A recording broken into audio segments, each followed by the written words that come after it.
I want to tell you the most interesting story in the world.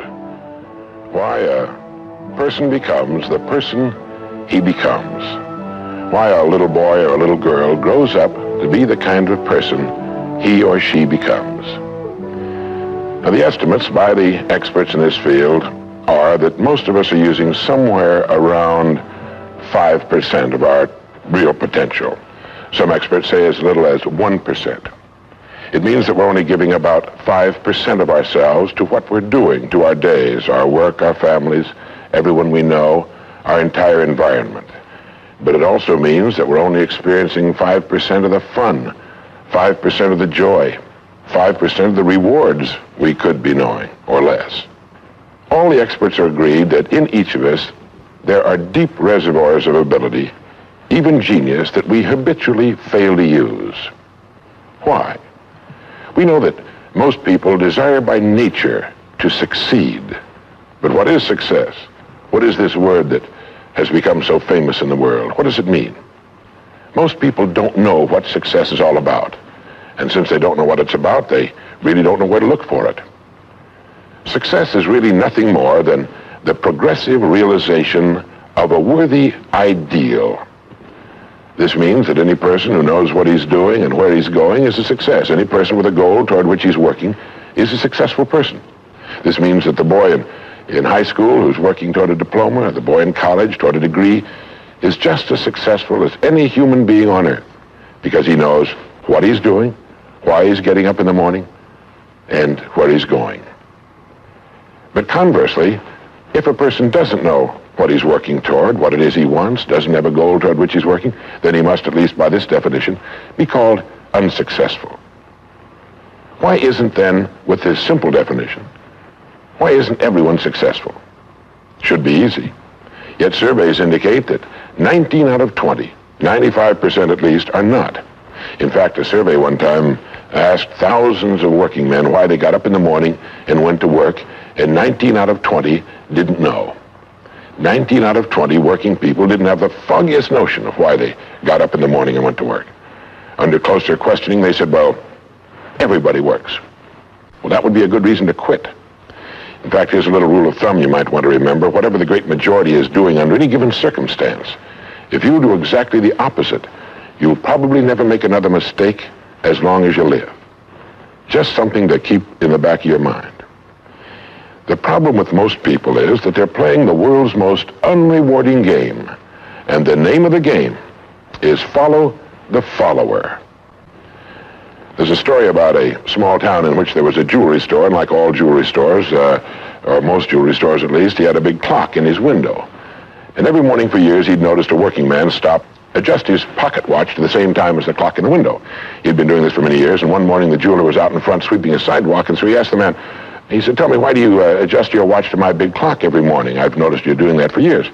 The man said, well, I'm the foreman down at the big plant. He said, I want to make sure my watch is correct because I blow the quitting whistle every night at 5 o'clock. The jeweler looked at him rather strangely for a minute, and he said, well, that's funny. He said, I've been setting that big clock in the window by that quitting whistle all these years. A very logical thing, but they could have been off 6 months. It was a case of a person just going along with what he thought to be correct without checking his references. So I want to suggest that from now on out, at least we do that we check our references and ask ourselves, are the people I'm following going where I want to go? Let me tell you the story of what we might call the average young man in our society. Now, from the time this boy is born, there's only one thing on earth he can do, and that's to begin to think, act, and talk like the people by whom he's surrounded. This is all in the world he can do. But right off the bat, the odds are 95 to 5 that he's thinking, acting, and talking like the wrong group. They're wonderful people. They love him. They'd do anything in the world for him. They want him to succeed. But the odds are 95 to 5 they haven't got the answers he needs if he's to reach fulfillment as a human being, if he's to reach this success that he wants, if he's to reach into these deep reservoirs of ability and genius we know he possesses and draw it out.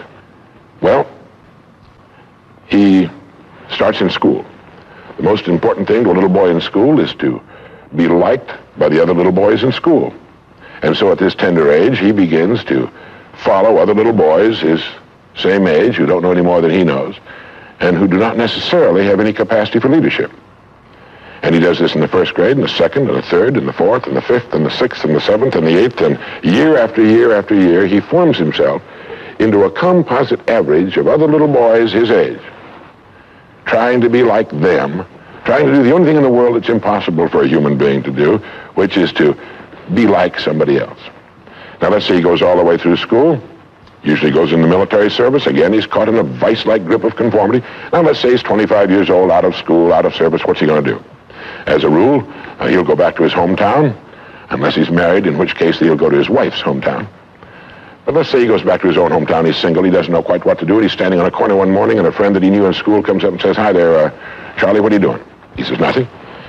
He said, "Why don't you come down and work where I work? It's a pretty good place. The pay's regular. We got all kinds of fringe benefits and so on." And so he does. The odds are about, again, 95-5 that his first job is taken as a result of random application.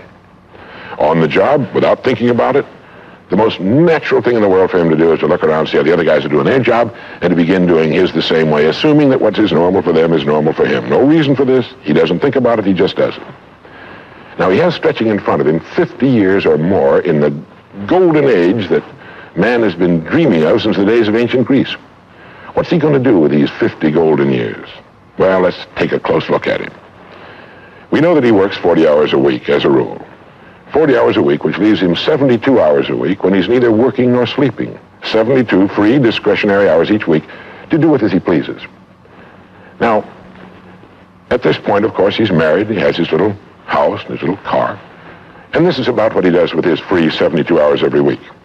He'll do what the other fellows are doing with their free 72 hours every week, which is virtually nothing at all. On a typical day, he'll quit right on the dot, get in his little car, go to his little house, go in his little kitchen, kiss his little wife, and say, "I'm tired." They've even figured out why he says that. The experts believe that he used to hear his father say that back when men used to get tired working during the day, and he picked it up and he repeats this every night when he gets home.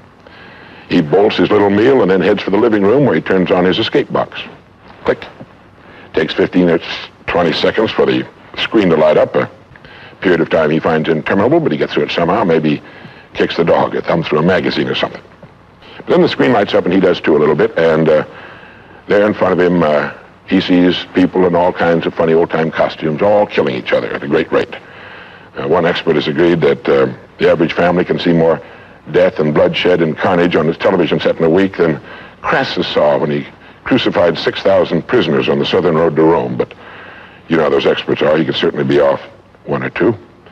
But he sits there for about 5.5 or 6 hours. 25% of all free time now is spent in front of the tube, according to the latest statistics.